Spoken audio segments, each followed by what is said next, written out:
Halo, Shalom, salam sejahtera di dalam nama Tuhan Yesus Kristus. Hari ini saya akan menyampaikan satu renungan harian yang bertajuk 9 ramuan istimewa seorang overcomer. Izinkan saya menyampaikan satu gambaran mengenai satu periuk air panas yang diisi dengan telur dan juga kentang. Apabila dua bahan tersebut dimasukkan di dalam air yang panas, apakah yang akan terjadi kepada telur dan kentang tersebut? Ya, telur akan menjadi keras dan kentang akan menjadi lembut. Apabila masalah seperti air panas tersebut datang di dalam kehidupan kita, apakah reaksi kita? Di dalam Alkitab banyak bercakap mengenai proses-proses dimurnikan. Terdapat banyak perumpamaan. Yang pertamanya adalah emas yang dimurnikan. Kedua adalah anggur yang diproses menjadi air anggur. Ketiga adalah buah zaitun yang diproses menjadi minyak zaitun. Semua proses ini adalah proses yang menyakitkan, yang melibatkan bukan hanya satu, tetapi beberapa proses yang akan menjadikan bahan tersebut bahan yang baru yang boleh dipakai dan berguna. Di sini ada 9 ramuan yang ingin saya kongsikan sebagai seorang overcomer. Ramuan yang pertama, diperbuat daripada kasih yang sempurna. Di dalam 1 Yohanes 4:18 mengatakan, dalam kasih tidak ada ketakutan. Kasih yang sempurna menghilangkan segala rasa takut, kerana ketakutan ada kaitan dengan hukuman. Dengan demikian, orang yang takut belum mengenal kasih yang sempurna.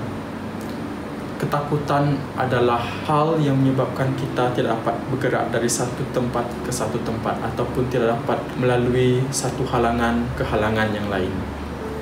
Tetapi Tuhan sendiri mengatakan bahawa di dalam kasih tidak ada ketakutan. Apabila kita mengenal kasih Tuhan, iaitu kasih yang sempurna di dalam kehidupan kita, Tuhan tidak memberikan ketakutan dalam kehidupan kita.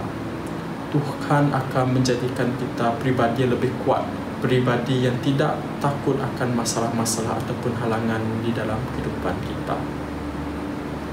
Ramuan yang kedua adalah diperbuat daripada keberanian.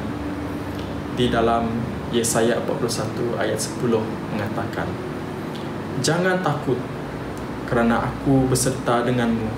Jangan cemas, kerana akulah Allahmu. Aku akan menguatkan, bahkan akan menolong engkau. Ya, aku akan menopang engkau dengan tangan kananku yang penuh kebenaran. Tuhan sendiri mengatakan bahawa Dia akan menopang kita. Tuhan tidak memberikan roh ketakutan, Dia memberikan roh keberanian kepada kita. Tuhan adalah sumber keberanian kita. Ramuan yang ketiga adalah diperbuat daripada kekuatan.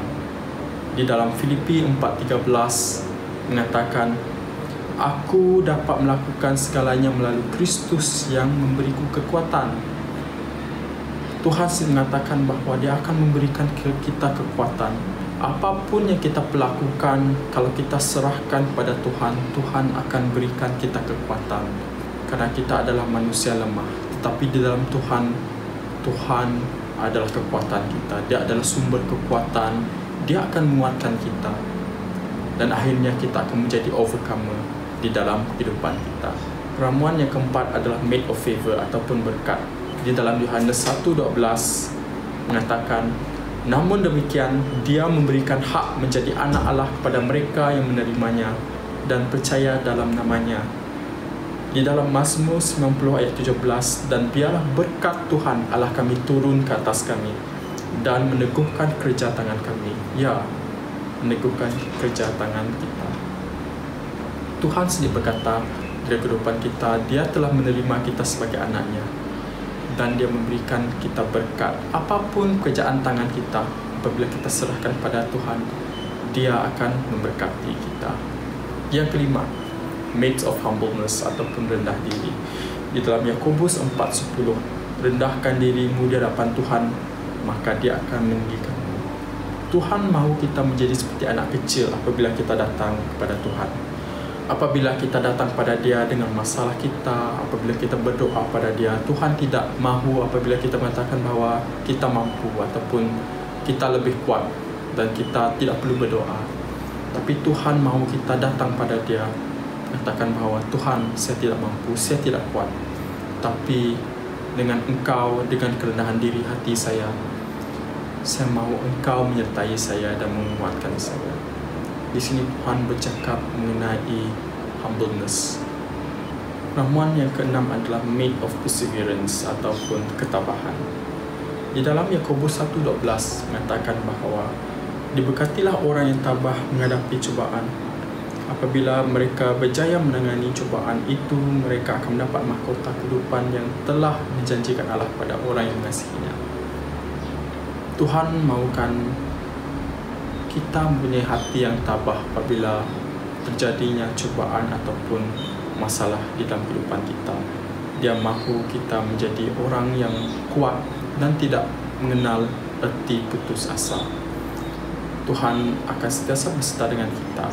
Ketujuh adalah made of wisdom ataupun kebijaksanaan. Di dalam Yakobus 3:17, sebaliknya apabila seseorang memiliki kebijaksanaan yang berasal dari surga, maka dia bersifat murni, mencintai kedamaian, lemah lembut dan ramah tamah. Dia juga bersikap belas kasihan serta mengamalkan segala jenis perbuatan baik. Dia tidak bersikap berat sebelah dan tidak munafik atau bertalam dua muka. Apabila kita menjadi seorang overcomer, kita mempunyai ciri-ciri seorang pahlawan. Tapi lebih daripada itu, Tuhan mahu kita mempunyai apa yang dipanggil sebagai wisdom, iaitu kebijaksanaan surgawi. Wisdom ataupun kebijaksanaan di dunia dan di surga adalah dua benda yang berbeza. Tuhan bukan saja mahu kita menjadi pribadi yang bijak dalam hal akademik kita, tapi Tuhan mahu kita menjadi pribadi yang bijaksana di dalam membuat keputusan, di dalam mengendalikan hal-hal yang sulit ataupun apabila hal-hal yang penuh dengan cabaran menimpa kita, Tuhan mahu kita melihat di dalam kacamatanya. Ciri yang ke-8 adalah made of leadership ataupun kepimpinan. Di dalam Amsal 22 ayat 29, adakah engkau memperhatikan orang yang mahir dalam kerjaannya? Dia akan menghadap raja-raja, bukan berdiri di hadapan orang bawahan. Tuhan mahu kita menjadi kepala dan bukan ekor. Tuhan mahu kita menjadi suara.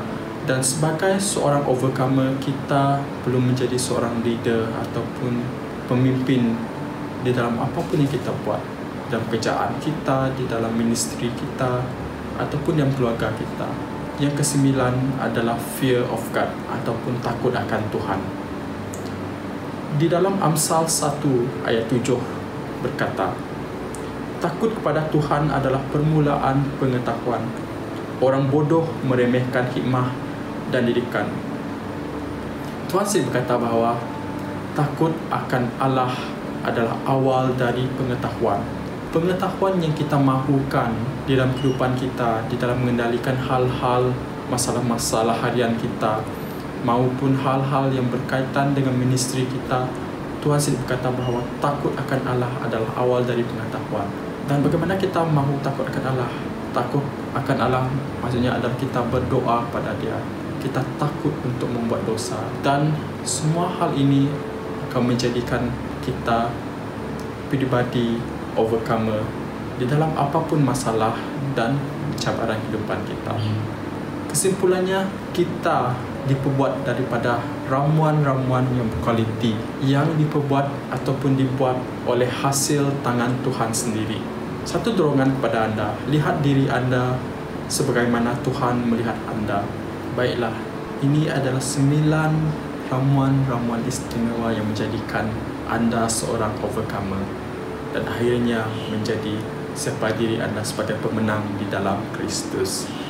Saya berharap sharing saya pada hari ini akan dapat menguatkan dan menjadikan anda pribadi overcomer yang lebih kuat di masa akan datang. Izinkan saya mengakhiri dengan doa. Tuhan, terima kasih atas penyertaan Engkau. Pada saat ini kami berdoa, Tuhan Allah Bapa, Engkau singkirkan Tuhan ketakutan yang kehidupan kami. Kami tahu Tuhan Allah Bapa, masalah-masalah ataupun dugaan yang datang dari kehidupan kami karena Engkau mengizinkannya Tuhan. Tuhan, kami tidak mahu berdoa Tuhan agar Engkau mengambil masalah tersebut. Namun Tuhan, kami berdoa agar Engkau menjadikan kami pribadi lebih kuat di dalam Engkau, pribadi yang penuh dengan humbleness, yang sentiasa mencari wajah Engkau Tuhan, yang takut akan Engkau Tuhan Bapa. Berikan kami wisdom Tuhan Bapa dalam kehidupan kami. Berikan kami ketabahan, kekuatan. Berikan kami unconditional love Tuhan dalam kehidupan kami. Biar kami menjadi overcomer di dalam kehidupan kami. Tuhan, kami serahkan Tuhan Bapa setiap masalah kami ke dalam tangan Engkau. Biar Engkau lakukan sesuai dengan cara Engkau Tuhan Bapa. Terima kasih. Di dalam nama Tuhan Yesus Kristus kami berdoa.